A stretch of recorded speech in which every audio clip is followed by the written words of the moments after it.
வணக்கம் உலக தமிழ் உறவுகளே! மீண்டும் ஒரு உலக நகர்வுகள் நிகழ்வினூடாக உங்கள் அனைவரையும் சந்திப்பதில் மகிழ்ச்சி. இலக்கு இணைய தின் ஊடாகவும் அ மற்றும் உலக தமிழர்கள் அனைவருக்கும் இந்த தகவல்கள் சென்று சேரும் வகையிலான ஒரு உலக நகர்வு நிகழ்வை நானும் அ கலாநிதி அரசும் சேர்ந்து படைக்கிறோம். நன்றி அரஸ். வணக்கம் அருள். இலக்கு நேர்களுக்கு அன்பு கலந்த வணக்கம். ஆம். மத்திய கிழக்கு போர் நிலவரம் சம்பந்தமாக நிறைய மாறி மாறி தகவல்கள் வந்து கொண்டிருக்கின்றன. மாறி மாறி தாக்குதல் நடந்தது. நேற்று வரை அமெரிக்கா மிக பெரும் போர் திட்டத்தை வைத்திருந்ததாகவும், இப்பொழுது சற்று முன்னர் டொனால்ட் ட்ரம்ப் வந்து தனது ஈரான் மீதான மிக பெரும் தாக்குதலை தான் நிறுத்தி வைப்பதாகவும் அறிவித்திருக்கிறார். இப்ப இந்த தாக்குதல்களினுடைய விளைவுகள் இவ்வாறு அமெரிக்க அதிபர் அறிவித்ததின் பின்னணி என்ன என்பது பற்றி நேயர்களுக்கு கொஞ்சம் தெளிவாக விளக்க முடியுமா? தாக்குதல்களை பொறுத்தவரையில் உங்களுக்கு தெரியும், அமெரிக்கா இன்று அதிகாலை வியாழக்கிழமை கிட்டத்தட்ட 49 டொமஹாக் ஏவுகணைகளை ஏவியிருந்தது ஈரானின் பல பகுதிகளின் மீது. இந்த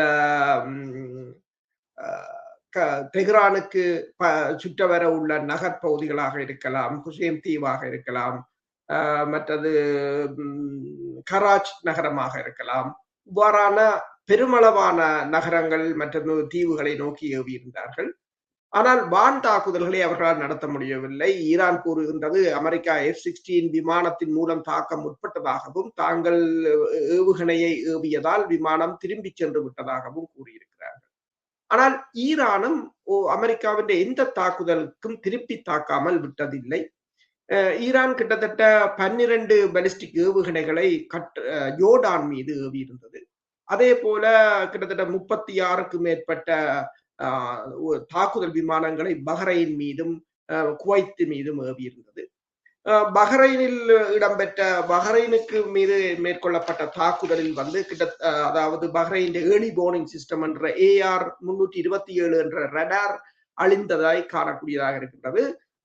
இவர்கள் எல்லா ஏவுகணைகளையும் தாங்கள் இடைமறித்ததாக கூறினாலும் வீழ்ந்து வெடித்து புகைகள் வருவதை சேட்டலைட் படங்கள் மூலம் பார்க்கக்கூடியதாக இருந்தது. அதே போலதான் ஜோர்டான் கூறியிருக்கிறது தான் 20 ஏவுகணைகளை இடைமறித்ததாக. ஆனால் ஜோர்டானின் வான்படை தளத்திலிருந்து புகை மண்டலம், அதாவது புகை வெளிவருவதை பார்க்கக்கூடியதாக இருந்தது. அதற்கு பிறகு இந்த மிடில் ஈஸ்டர்ன் சேனல் என்ற செய்தி நிறுவனம் போட்டிருக்கிறது, 3 F-16 விமானங்கள் வந்து சேதமடைந்திருக்கின்றன அல்லது முற்றாக அழிந்திருக்கின்றன என்றும், அந்த விமானங்கள் வந்து ஜோர்டான் ஏர்ஃபோர்ஸ் விமானங்கள் என்றும் கூறியிருக்கிறார்கள்.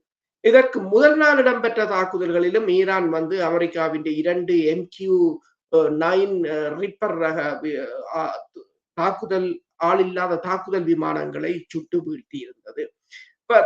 ஈரானும் பதில் தாக்குதலை மிக தீவிரமாக நடத்தி இருக்கின்றது.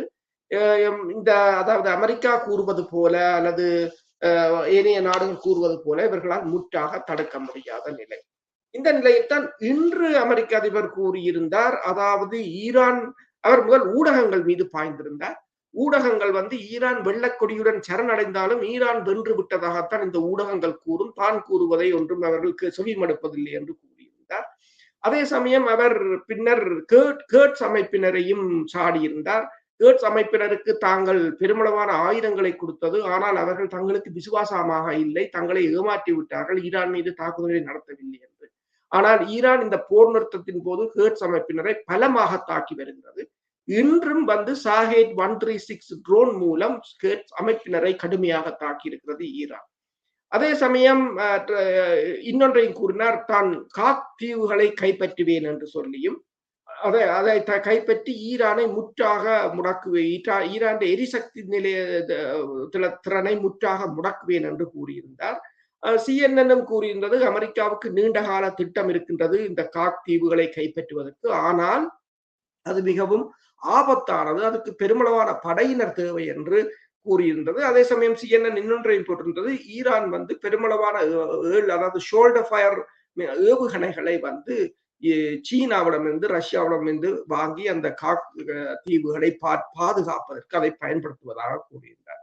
ஆனால் ட்ரம்ப் கூறினார் சிறிய படையினரை காணும், ஈரானை முழுமையாகத்தான் கட்டுப்பாட்டுக்குள் கொண்டு வந்து விடுவேன் என்று எல்லாம் நான் நினைக்கிறேன் கூறிக்கொண்டிருந்தார். பிறகு திடீரென்று ஒரு 2 மணத்தியாலத்துக்கு அவர் சொன்னார் எல்லாம் கேன்சல். அதாவது தான் கடுமையாக தாக்கப் போவதும் கேன்சல், எல்லாம் நிறுத்தி வைக்கப்பட்டு விட்டது. தான் பாகிஸ்தான் இருந்து வந்த தொலைபேசி அழைப்பை தொடர்ந்து ஈரான் ஒரு டீலுக்கு ஒப்புக்கொண்டு விட்டதாகவும், அது ஒரு கிரேட் டீல் என்றும், ஐரோப்பாவில் அது சைன் பண்ணப்பட போகுது என்றும், அதற்கு தான் போக மாட்டார், ஜேடி வேன்ஸ் துணை அதிபர் தான் போவார் என்று சொல்லியும், அது மட்டுமில்லாது பாகிஸ்தான் ஃபீல்ட் மார்ஷல் அசி முனீர் வந்து மிகவும் திறமையானவர், கிரேட் ஜெனரல் என்று அவரையும் பாராட்டி எல்லாம் முடிந்த மாதிரி போய்விட்டது. அதாவது ஒரு 2 மணத்தியாலத்துக்கிடையே மிகப்பெரிய போரும் மிகப்பெரிய சமாதானமும் வந்து முடிந்திருக்கின்றது. ஆனால் இதில் ஒன்றே ஒன்றுதான் நடந்திருக்கிறது. முதலில் சண்டை என்றவுடன் SP 500 என்ற இந்த பங்கு சந்தை கடுமையாக வீழ்ந்தது. பிறகு சமாதானம் என்றவுடன் 100 பாயிண்ட்ஸ் அது ஏறி இருக்கின்றது. அதே போல எண்ணெய் விலை வந்து 96ஆக உயர்ந்தது. பிறகு 87ஆக கிராஷ் பண்ணினது. இதனால் அமெரிக்க அதிபரும் அவரை சார்ந்தவர்களும் பயனடைவார்களே தவிர, இந்த சண்டையினாலும் இந்த பேச்சுக்களினாலும் எந்த பயனும் ஏனையவர்களுக்கு ஏற்படும் என்று நான் எண்ணவில்லை. ஆம், நீங்கள் கூறியது போல இந்த திடீர் மாற்றத்துக்கான காரணத்தை எப்படி யூகிக்க முடியும் என்றால், ஈரானினுடைய பலம்தான் காரணம். அதாவது தமிழில் ஒரு பாடல் இருக்கிறது, மொத்தமா கொடு, நீ கொடுத்ததை திருப்பி கொடுப்பேன், அதை மொத்தமாக கொடு என்று சொல்வது போல, ஈரானின் பதிலடிகளும் ஈரானின் பலமும் இன்னொரு வகையில் சொல்ல போனால் யுத்தமின்றிய யுத்தத்தை செய்த ஒரு தயார்படுத்தல தான் உண்மையா 30 வருடங்களாக ஈரான் இருந்திருக்கிறது. என்றோ ஒரு நாள் எங்கள் மீது யுத்தம் திணிக்கப்படும், அதற்கான தயார்படுத்தல்களை மிக கவனமாகவும் கண்ணியமாகவும் தொழில்நுட்ப ரீதியாகவும் அமெரிக்காவினுடைய தொழில்நுட்பத்துக்கு சமாந்தரமாக தொழில்நுட்பங்களுடன் தயாராக இருந்ததை அமெரிக்கா கணிக்க தவறியதும், இன்று வரை எந்த தாக்குதல் நடந்தாலும் நாடே அழிந்தாலும் நாங்கள் இந்த யுத்தத்தில் கடைசி வரைக்கும் நாங்கள் நின்று பிடிப்போம் என்ற மன உறுதியுடன் நிற்பதும் தான் இன்றைக்கு அமெரிக்காவை தள்ளட வைத்திருக்கிறது அல்லவா? இதுக்கான உங்கள் பதில் என்ன? உண்மைதான். அதைத்தான், அதாவது ஈரானிடம் இருக்கின்ற தன்னை ஆயுத ரீதியாகவும் படைபல ரீதியாகவும் ஈரான் கடுமையாக பலப்படுத்தி இருக்கிறது. அதாவது அமெரிக்காவுடன் நேரடியாக அமெரிக்காவின் படைக்கலங்களுடன் மோத முடியாது, மலைக்கும் மடுவுக்குமான வித்தியாசம். ஆனால் சமச்சீரற்ற ஒரு போருக்குள் அமெரிக்காவை இழுத்தால் வெற்றி பெற்று விடலாம் என்பது ஈரானுக்கு தெரியும். உதாரணமாக உங்களுக்கு தெரியும், 1980களில் 87களில் விடுதலை புலிகளுக்கும் இந்திய ராணுவத்துக்கும் எல்லோரும் யோசித்தார்கள், இன்னென்று ஒரு 2000 பேரும் இல்லை அப்போது விடுதலை புலிகளில், இன்னென்று பல லட்சம் படையினரை எதிர்த்து நிற்பார்கள் என்றால், ஆனால் வெற்றி பெற்றார்கள். அதே போலதான் சமச்சீரற்ற போர் என்றது. இப்ப அமெரிக்கா கூறுகிறது, இந்த ஈரான் சிறிய படகுகள் 10 படகுகளை அழித்தேன். சண்டை தொடங்க முதலே அவர்களிடம் 3000க்கு மேற்பட்ட படகுகள் இருந்தன. அப்ப அவர்களுக்கு 10 படகுகளை இழப்பது பெரிதாக ஒரு காரியம் இல்லை. அது மட்டுமல்லாது அவர்கள் இந்த ஏவுகணை தொழில்நுட்பத்திலும் ஆளில்லாத தாக்குதல் விமானங்களின் தொழில்நுட்பத்திலும் அவர்கள் மேலோங்கி நிற்கிறார்கள். அப்ப நவீன ஆயுதங்கள், இப்ப $13 பில்லியன் பெறுமதியான விமானம் தாங்கி கப்பல்கள் கூட எதுவும் செய்ய முடியாத ஒரு நிலையில் இருக்கின்றது இந்த களமுனை. களமுனையை முற்றாக தங்கள் கைக்கெடுத்து விட்டார்கள். இந்த இடத்துல இந்த ஆளில்லா விமானத்துக்கு இந்த ட்ரோன் என்பதைக்கு சரியான தமிழ் சொல்லு இன்னும் வரவில்லை என்று நினைக்கிறேன். விமானம் என்கின்ற பொழுது எல்லாரும் பறக்கிற விமானம், பிளைன் அல்லது பிளைட் என்று நினைப்பார்கள். இந்த ட்ரோனுக்கு பதிலாக நாங்கள் தமிழிலே ட்ரோன் என்றே பாய்ப்போம். அதாவது இந்த ட்ரோன் தொழில்நுட்பத்தில் வெறும் சிறிய ஒரு கையுக்குள்ளே அடக்கக்கூடிய வெறும் பிளாஸ்டிக்கள் இதுகளை கொண்டு அது தொழில்நுட்ப ரீதியாக தாக்குகின்ற அந்த தொழில்நுட்பத்தை, அதை கொஞ்சம் தெளிவாக நேயர்களுக்கு விளக்குங்கள், ஈரானுடைய அந்த பலத்தை. இரண்டு அந்த பலம் என்னென்று சொன்னால், இப்ப நாங்கள் முதல் கூறியது போல, அதாவது இந்த ட்ரோனை பொறுத்தவரையில் அது இப்ப உக்ரைன் போரில் கூட இந்த ட்ரோன் தான் கதாநாயகனாக நின்றது ஈரான். அமெரிக்காவின் MQ-9 என்ற ட்ரோனை வந்து முதலில் ஈரான் தரையிறக்கி இருந்தது.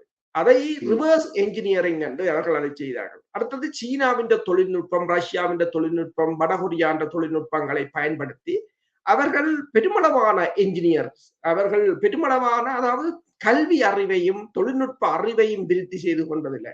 இப்ப இந்த போர் தொடங்க முதல் கூறினார்கள், இந்த மெடிக்கல் டிவைஸ் என்ற செக்ஷன்ல வந்து இன்னும் ஒரு 4 வருடத்தில் ஈரான் தான் உலகுக்கு வழங்கக்கூடிய பிரதான சப்ளையராக இருக்கும் என்று கூறியிருந்தார். இந்த அணுசக்தி தொடர்பான பேட்டன் வழியவும் இப்போது ஈரான்ல இருந்து வருகின்ற பேட்டன்கள் தான் கூட என்று கூறுவார்கள். இப்ப அவர்களை பொறுத்தவரையில், அதாவது அதைத்தான் ஈரான் அரசு தலைவர் கூறினார், நீங்கள் அணு விஞ்ஞானிகளை கொல்லலாம், ஆனா நாங்கள் ஒவ்வொரு வருடமும் 1000 விஞ்ஞானிகளை உருவாக்கி கொண்டிருக்கிறோம் என்று கூறியிருந்தார். இளம் இளம் பிள்ளைகள். ஏனென்று சொன்னால் உங்களுக்கு தெரியும், இந்த F-35 என்றது உலகிலேயே மிகச்சிறந்த விமானம். அதை விட வேறு ஒரு விமானம் இல்லை. 5ஆம் தலைமுறை விமானம், $2 trillion பெறுமதியான ப்ராஜெக்ட் அது. ஆனால் அதை சிறிய ஒரு ஏவுகணையால் தாக்கி அளித்தார்கள். அதுதான் உலகத்தை ஆச்சரியப்பட வைத்தது. அடுத்ததாக நேற்று இடம்பெற்ற, அதாவது இந்த திங்கட்கிழமை இடம்பெற்ற AH-64 அப்பாச்சி உலங்கு வானூர்தி தாக்குதல், அதுவும் இந்த ட்ரோன் தான் தாக்கி அளித்திருந்தது. ஷாஹெட் 136 அவர்களிடம் ஷாஹெட் 136 மட்டுமல்ல, பல வகையான ட்ரோன்கள் இருக்கின்றன. இந்த FPV ட்ரோன்கள் வந்து, அந்த ட்ரோன்கள் வந்து ஃபைபர் ஆப்டிக்ஸ் இயங்குவது. அப்ப அதுகளுக்கு இந்த சேட்டலைட் தொழில்நுட்பமோ அல்லது ஜிபிஎஸ்ஓ தேவையில்லை. அவற்றை ஜாம் பண்ணவும் முடியாது. அதுதான் அந்த சிக்கல். இப்ப இஸ்ரேலுக்கு முழு இருக்கின்ற சிக்கல் அதுதான். அப்ப அதை கொண்டும் அந்த ட்ரோனால் கூட இந்த அப்பாச்சி ஹெலிகாப்டரை தாக்கி இருக்கலாம் என்று கூறுகிறார். கிட்டத்தட்ட $52 மில்லியன் டாலர் பெறுமதியான அந்த உலங்கு வானூர்தி $20,000 பெறுமதியான ஒரு ட்ரோனால் அளிக்கப்பட்டிருக்கிறது என்றால், அந்த அப்பாச்சி அந்த ஹெலிகாப்டரை சொல்லுகிறார்கள் 7ஆம் அறிவுடையது என்று. அது தானாகவே சிந்தித்து செய்வோம். விமானி முகத்தை எந்த பக்கம் திருப்புகிறாரோ அந்த பக்கத்துக்கு அதனுடைய சுடுதுரன்கள் சுடுகலன்கள் திரும்பும் என்றும், அது தானாக சிந்தித்து செயற்படக்கூடிய அதிதொழில்நுட்பம் வாய்ந்தது என்றும் கூறுகிறார்கள். அதை விட இன்னொரு தகவலையும் பார்த்தேன், அது உண்மையா பொய்யா தெரியவில்லை. அந்த ஹெலிகாப்டர் சுட்டு வீழ்த்தப்பட்டதன் பின்னர் அமெரிக்காவினுடைய ஆளில்லாத படகுகள், ரிமோட்ல இயங்கும் படகுகள்லாம் கடலிலே தத்தளித்துக் கொண்டிருந்த அந்த 2 விமானிகளையும் மீட்டதாகவும், ஆகவே மொத்தத்திலே அமெரிக்காவின் தொழில்நுட்பம் 7ஆம் அறிவுக்கு சென்றிருந்த சூழ்நிலையிலும் கூட ஈரானால் தாக்கு பிடிக்க முடிகிறது. இந்த தகவலை கொஞ்சம் மேலதிகமாக சொல்லுங்கள் நீங்கள். உண்மைதான். இந்த அப்பாச்சி ஹெலிகாப்டர் வந்து அமெரிக்காவின் இந்த உலங்கு வானூர்திகள் இந்த தொழில்நுட்பத்தில் மிகவும் மேம்பட்டது. உங்களுக்கு தெரியும், இந்தியா கூட பல பில்லியன் டாலர்களுக்கு இந்த அப்பாச்சி உலங்கு வானூர்திகளை பெருமளவில் வாங்குகின்றது. அதற்கான ஒப்பந்தங்களும் கைச்சாத்திடப்பட்டிருக்கின்றன. நீங்கள் கூறுவது போல அது ஒரு ஆயுத களஞ்சியம் என்றுதான் சொல்லலாம். அவ்வளவு பீரங்கிகளாக இருக்கலாம், ஏவுகணைகளாக இருக்கலாம், ஹெல்ஃபயர் ஏவுகணைகளாக இருக்கலாம் என்று சொல்லி அந்த உலங்கு வானூர்தியை தாக்கி அழிக்க முடியாது என்ற ஒரு எண்ணத்தில் தான் அவர்கள் அதனை ஏன் பயன்படுத்தினார்கள் என்று சொன்னால், இந்த ஹோர்முஸ் நீரிணையினூடாக இரவோடிரவாக சில கப்பல்களை தங்கள் பகுதிக்கு எடுப்பதற்கு இந்த க்ளோஸ் ஏர் சப்போர்ட் என்று சொல்றது, அதற்கு இந்த உலங்கு வானூர்திகள் மிகவும் பயனுள்ளவை. 1000 அடி உயரத்தில் 1000 மீட்டர் உயரத்திலிருந்து அவர்கள் தாக்குதலை நடத்தக்கூடியது. மற்றது எதிரிகளின் நடமாட்டத்தையோ எதிரிகளின் சிறிய படகுகளையோ தாக்கி அளிக்கக்கூடியது, கண்காணிக்கக்கூடியது என்று சொல்லி பல சிறப்பம்சங்கள் கொண்டது. நீங்கள் சொன்னது போலதான் 7ஆம் அறிவு கொண்ட பல சிறப்பம்சங்கள், சென்சர்கள் பொருத்தப்பட்டது. ஆனால் அதையும் தாக்கி அளித்தது வந்து, அதுதான் இப்ப 2 நாட்களாக அமெரிக்கா ஈரான் மீது தாக்குதல் நடத்த காரணம் என்னன்னு சொன்னால், அதையும் தாக்கி அளித்தது என்பது வந்து அமெரிக்காவின் எல்லா ஆயுதங்களும் தோல்வி கண்டிருக்கின்றன. எல்லா ஆயுதங்களும் அங்கு எந்த ஆயுதத்தாலும் அமெரிக்காவால் வெற்றி பெற முடியவில்லை. தொடர்ச்சியாக அமெரிக்கா ஈரான் இந்த ரடார்களைத்தான் தாக்கி அழித்துக் கொண்டிருக்கிறது. என்று சொன்னால், ரடார்களால் தான் இவர்கள் இந்த ஹோர்முஸ் நீரிணையினால் செல்கின்ற கப்பல்களை கட்டுப்படுத்துகிறார்கள்.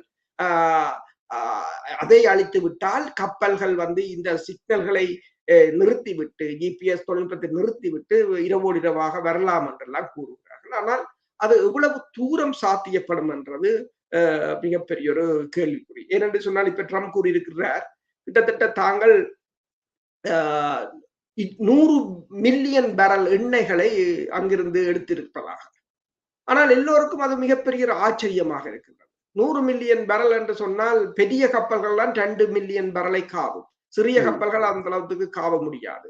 அப்படி என்றால் கிட்டத்தட்ட 100க்கு தொடக்கம் 200 கப்பல்கள் வந்திருக்க வேணுமே என்று அவர் இன்று திரும்பவும் கூறுகிறார். தான் கடந்த 4 இரவுகளில் 24, 21, 18, 14, 20 என்று கப்பல்களை தாங்கள் வெளியில் எடுத்ததாக கூறியிருக்கிறார். ஆனால் அதுக்கு எந்தவித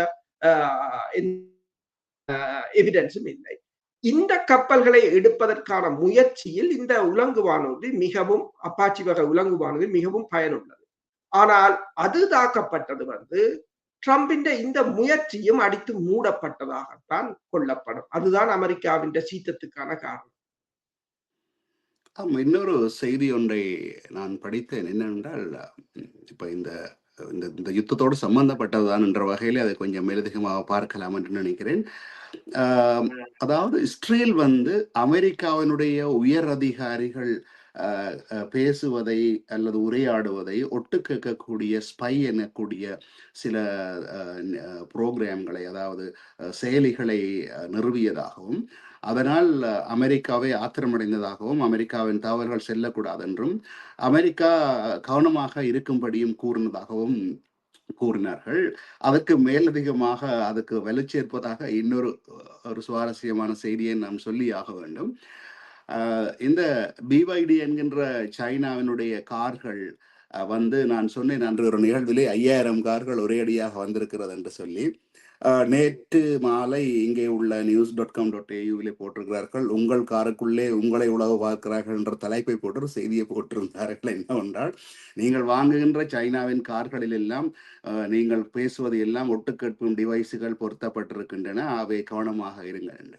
அதாவது இது ஒரு வகையிலே இது மற்றவர்கள் வளர்வதை விரும்பாமல் பரப்பப்படும் வதந்தி என்றுதான் நான் நினைக்கிறேன். உங்களுக்கு ஞாபகம் இருக்கும், 2019ஆம் ஆண்டு ஹுவாய் என்கின்ற ஒரு மொபைல் போனை அவர்களை தடை செய்தார்கள். அதுக்கு கூகுளினுடைய ஆப்ரேட்டிங் சிஸ்டம் ஆண்ட்ராய்டு கொடுக்கக்கூடாது என்பதிலிருந்து அந்த ஹுவாய் இன்று வரை உலக நாடுகளுக்கு செல்வதில்லை. சைனாவிலே அவர்கள் கோலோச்சி கொண்டிருக்கிறார்கள். ஏனென்றால் ஹுவாய் போனின் மூலம் உளவு பார்க்கிறார்கள் சைனா என்ற செய்தியின் மூலம் கூகுள் நிறுவனத்துக்கு நிறுத்தி வைக்கப்பட்டது.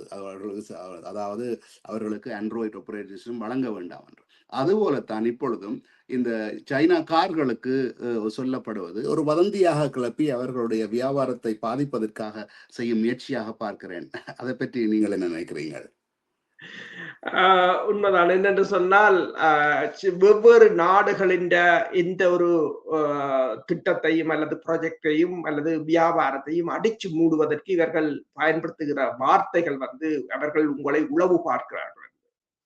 ஆனால் உண்மையில் உளவு கருவிகளாக தொழிற்படுவது இந்த ஐபோனாக இருக்கலாம், சாம்சங்காக இருக்கலாம், மேற்குலக நாடுகளின் அத்தனையும் தான் உளவு கருவிகளாக இருக்கின்றது. அது இப்ப பேஸ்புக்காக இருக்கலாம், வாட்ஸ்அப்பாக இருக்கலாம், எல்லாத்திலும் நாங்கள் கண்காணிக்கப்படுகின்றோம் என்பதுதான் உண்மை. இஸ்ரேல் இதில் மிகவும் முன்னேறி இருக்கின்றது. உங்களுக்கு தெரியும், பெகாசஸ் என்ற அந்த மென்பொருள் அதை அறிமுகப்படுத்தி இருந்தார்கள். அது எல்லா போனுக்குள்ளும் போட்டு இந்தியா கூட அதனை இஸ்ரேலிடமிருந்து இரகசியமாக வாங்கி தற்போதைய ஆளுங்கட்சி காங்கிரஸ் கட்சியின் ராகுல் காந்தியின் போனை கூட ஹேக் பண்ணியிருந்ததாக கூறியிருந்தார்கள். அவ்வாறு இங்க இஸ்ரேல் முதலில் நீங்கள் கூறியது போலதான் இஸ்ரேல் இங்க போரிஸ் ஜான்சன் பிரதமராக இருக்க அவரின் இல்லத்துக்குள் டொய்லெட்டுக்குள் கூட இந்த மைக்ரோபோனை வைத்து சென்றதாக கூறியிருந்தார்கள். அதே போலதான் இன்று பிரான்ஸ் ஒரு தகவலை வெளியிட்டிருக்கின்றது. இஸ்ரேலின் உளவுத்துறையினர் இந்த ஸ்கொட்லாந்துல நடந்த தேர்தல் மற்றது நியூயார்க்ல நடந்த தேர்தல்களில் அவர்கள் தலையிட்டு அவர்களின் புலனாய்வுத்துறை இந்த இரகசிய நடவடிக்கையின் மூலம் அந்த தேர்தலை மனிப்புலேட் பண்ணியதாக இன்று பிரான்ஸ் தெரிவித்திருக்கிறது. ஹுவாவை பொறுத்தவரையில் உங்களுக்கு தெரியும், அதை இவன் டிக்டாக்கை கூட அவர்கள் அவ்வாறுதான் கூறுகிறார். ஆனால் வாட்ஸ்அப்போ வைபரோ அதை கூட இப்ப வாட்ஸ்அப் எல்லாம் கூட நீங்க பாத்தீங்கன்னு சொன்னால் அரபு நாடுகளில் பயன்படுத்த முடியாது. அங்கு இருக்கிறவர்களுக்கு நான் போன் எடுக்கும் போது சிக்னலுக்களால் தான் எடுக்கலாம். ஆனால் சிக்னலை முதலில் கூறினார்கள், சிக்னல் தொட்டு கேட்க முடியாது, அது நல்லது என்று சொல்லி எனக்கு ஒருவர் கூறினார். அதற்கு பிறகு ரஷ்ய டுடேல பார்த்தா சிக்னல் CIA தான், அந்த சிக்னலின் ஆப்பை உருவாக்கியவர்களே CIA தான். எதுக்குமே பாதுகாப்பு இல்லை. ஆனால் மேற்குலகம் அதை இந்த மக்களுக்கு ஒரு பிரைன் வாஷ் பண்ணி, அதாவது ரஷ்யாவின் சீனாவின் பொருட்களை வாங்க விடாமல் செய்வதற்காக இது ஒரு வியாபார போட்டி.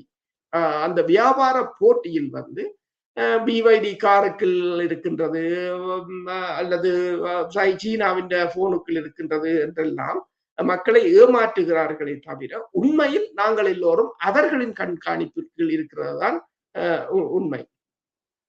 உண்மையில் நீங்கள் சைனாவை பார்த்தீர்களா இருந்தால் சைனாவிலே கூகுள் வேலை செய்யாது, கூகுள் மேப் வேலை செய்யாது, ஃபேஸ்புக் இல்லை, யூடியூப் இல்லை. நீங்கள் சைனாவுக்கு போவதாக இருந்தால் முதல் சைனாவை தயார்படுத்தலுக்கு 5 நாட்கள் வேண்டும். நீங்கள் அங்கே போய் இறங்கினீர்கள் இருந்தால் காசு பரிமாற்றம் இல்லை, எல்லாமே எலக்ட்ரானிக் பரிமாற்றம்.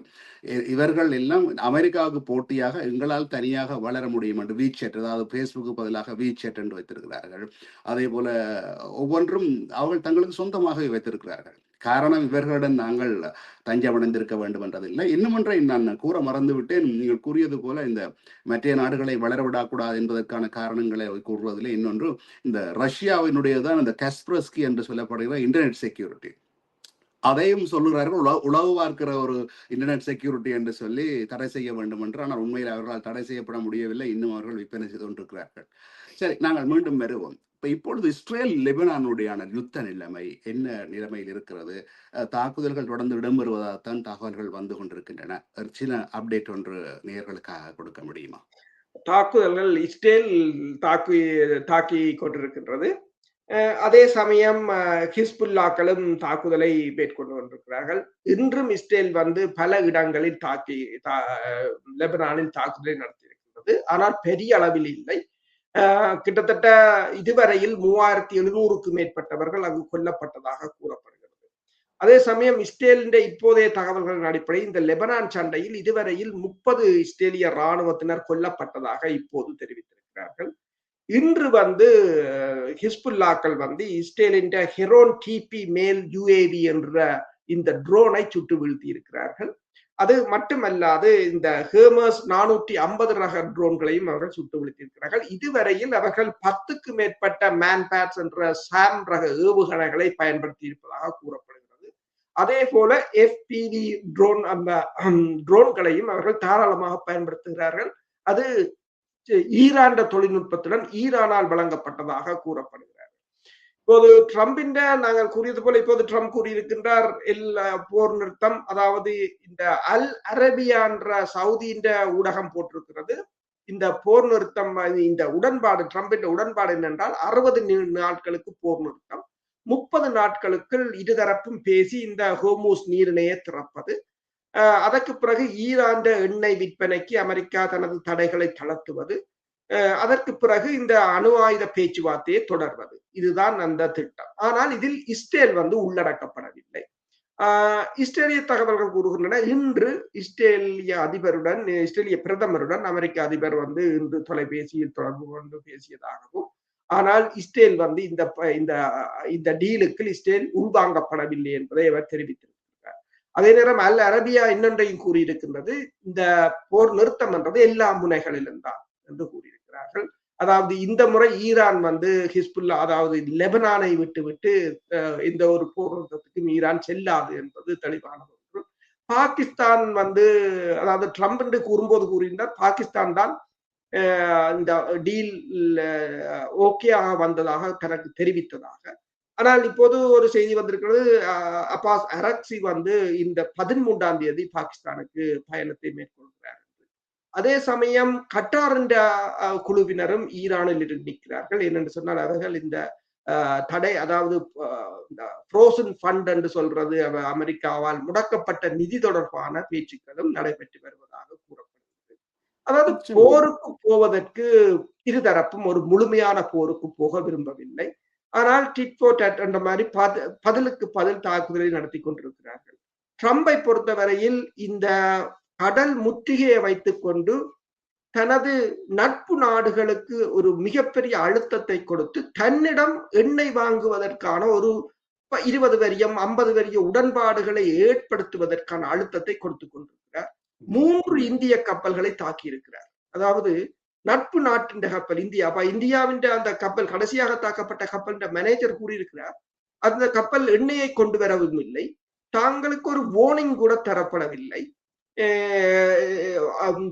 அதாவது தாக்கி இருக்கிறார்கள். 3 பேர் இறந்திருக்கிறார்கள். இந்தியா வந்து இந்த அமெரிக்க தூதுவரை கூப்பிட்டு தனது கண்டனத்தை தெரிவித்திருக்கிறது இந்தியா.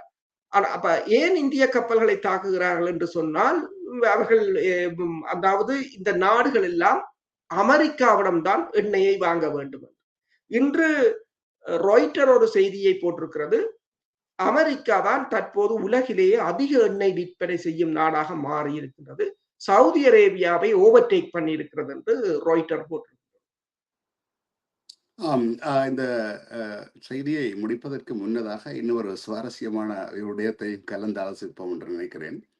ஈரானுடைய கால்பந்து உதைபந்தாட்ட அணி இப்போது உலக சாம்பியன்ஷிப் வருகிறது அல்லவா, அவர்களுக்கு நியூசிலாந்து நாட்டுடனான போட்டி ஒன்று அமெரிக்காவிலே நடைபெற இருக்கிறது. வெறும் 15 இந்த மாதம் 15 16ஆம் தேதிகளில் அந்த போட்டி நடைபெற இருக்கிறது. மிகுந்த இழுபறிகளுக்கு மத்தியில் அந்த போட்டிக்கு ஈரான் செல்வதாகவும் ஈரானிய விளையாட்டு வீரர்களுக்கு அமெரிக்கா விசா கொடுத்ததாகவும், ஆனால் ஒரு கடன் நிபந்தனை அமெரிக்கா போட்டிருக்கிறது, ஈரானிலிருந்து ரசிகர்கள் என்ற பெயரிலே விளையாட்டு போட்டியை பார்க்க வருவதற்கு விசா கட்டுப்பாடுகள் என்று சொல்லி. சரி, அதை வைத்துக் கொண்டாலும் அடித்தாலும் பிடித்தாலும் அண்ணன் தம்பிதான் என்பது போல ராஜதந்திர உறவுகள் இருப்பதனால் தானே ஈரானுக்கு விளையாட்டு வீரர்களுக்கு அவர்கள் விசா கொடுப்பதும் அவர்கள் போய் அமெரிக்க மண்ணிலே விளையாடுவதும் நடைபெறப் போகிறது. இரண்டாவது கேள்வியும் சேர்த்தே முன்வைக்கிறேன். ஈரான் வீரர்கள் அமெரிக்காவுக்கு செல்லும் பொழுது அவருடைய பாதுகாப்பு எப்படி இருக்கும் என்பதை பற்றியும் கொஞ்சம் தகவல் சொல்லுங்களேன். இந்த வாஷிங்டனுக்கும் ஈரானுக்கும் இடையிலான இந்த பதற்றங்களின் மத்தியில் அமெரிக்கா முதலில் இந்த தடையை விதித்திருந்தது. பிறகு பல மாதங்களாக ஒரு நிச்சயமற்ற தன்மையாக இருந்தது. பிறகு இறுதி நேரத்தில் தான் விசாக்களை வழங்கியிருந்தது. அதே நேரத்தில் தூதுக்குழுவினரின் சில உறுப்பினர்கள் இன்னும் பயண ஆவணங்களுக்காக காத்திருப்பதாக கூட, அதாவது அந்த விளையாட்டு துறையினருக்கு கொடுத்திருக்கிறது, அவர்களுடன் சென்ற அணியினருக்கு இன்னும் பலர்களுக்கு இன்னும் கொடுக்கவில்லை என்று கூட கூறியிருக்கின்றது. அதே சமயம் இந்த போட்டி அணி முதலில் மெக்சிகோவுக்கு தான் சென்றிருந்தது. நீங்கள் சொன்னது போல மெக்சிகோவில் ஈரான் அணிக்கு ஒரு தனிப்பட்ட சிறப்பு பாதுகாப்பை அவர்கள் ஒழுங்குபடுத்தி இருந்தார்கள். ஏனென்றால் அவர்கள் இந்த பாதுகாப்பு அச்சுறுத்தல் என்று சொல்லி ஆனால் ஈரான் ஒன்றை கூறியிருக்கின்றது, அமெரிக்காவிலும் சரி அல்லது மெக்சிகோவிலும் சரி தங்களை பொறுத்தவரையில் தங்களுக்கான பாதுகாப்பை தங்களால் மேற்கொள்ள முடியும் என்று ஈரான் கூறியிருக்கின்றது. எனினும் இந்த போட்டிக்கு நீங்கள் சொன்னது போலதான் இந்த சர்ச்சைக்கு மேலும் வலிச்சேர்க்கும் விதமாக, அதாவது தொடக்க போட்டிக்கு சில நாட்களுக்கு முன்பு உலக கோப்பைக்கான அதிகாரபூர்வ டிக்கெட் ஒதுக்கீட்டை ரத்து செய்ய போவதாக கூட ஈரானின் கால்பந்து கூட்டமைப்பு இந்த வாரம் கூறியிருந்தது. ஆனால் பங்கேற்கும் நாடுகளுக்கு சமனான நடத்தையை வழங்கும் கொள்கையை அமைப்பாளர்கள் மீறியதாக அந்த கூட்டமைப்பு குற்றம் சாட்டியிருந்தது. இந்த கூட்டமைப்பு இந்த கால்பந்தாட்டத்தை நடத்துகின்ற கூட்டமைப்பு கூடுதலாக அவர்கள் அமெரிக்கா அதிபரின் கருத்தைத்தான் பிரதிபலிப்பதாக இருந்தது. இருந்தாலும் இப்போது இந்த நீங்கள் கூறியது போல அந்த அணிக்கான அனுமதி வழங்கப்பட்டிருக்கிறது. ஆனால் இந்த ஈரான் மட்டுமல்ல, வளைகுடா நாடுகள் மற்றும் ஆப்பிரிக்க நாடுகளில் இருந்து செல்பவர்களுக்கான பார்வையாளர்களுக்கான விசாக்கள் கடுமையாக்கப்பட்டிருக்கின்றன. அது மட்டுமல்லாது இந்த டிக்கெட்டுகளும் கிட்டத்தட்ட 6 மடங்கு 10 மடங்கு கடந்த முறையை விட 6 மடங்கு அல்லது 10 மடங்கு அதிகமாக அந்த டிக்கெட்டுகள் விற்பனை செய்யப்படுவதாகவும், முன்பு சில $100 இருந்த டிக்கெட்டுகள் இப்போது ஆயிரக்கணக்கான டாலராக இருக்கிறதாகவும், அதாவது சில குழுநிலை போட்டிக்கான டிக்கெட் கிட்டத்தட்ட $4000 வரையிலும் அதிகரிக்கப்பட்டிருப்பதாகவும் கூறப்படுகிறது. சாதாரண டிக்கெட் 70 முழக்கம் $220 வரை இந்த டிக்கெட்டுகளுக்கு விலை நிர்ணயிக்கப்பட்டிருப்பதாகவும், அது கூட இந்த உலகப்பந்து போட்டியை மிகவும் அதாவது இந்த உலகப்பந்து போட்டியை மிகவும் ஒரு சிக்கலான நிலையாக மாற்றியிருப்பதாக கூறியிருக்கிறார்கள். முதலில் ஈரானுக்கு அமெரிக்கா விசாக்களை வழங்க முடியாது என்று கூறினாலும் இப்போது அதை அவர் வழங்கி இருக்கின்றார். நல்லது. இந்த நிகழ்ச்சியை நிறைவு செய்யும் நேரம் நெருங்கிவிட்டதனால், இத்துடன் இன்றைய நிகழ்வை நிறைவு செய்து கொள்கிறோம். மீண்டும் ஒரு நிகழ்வில் உங்கள் அனைவரையும் சந்திக்கும் வரை நன்றி, வணக்கம். நன்றி, வணக்கம்.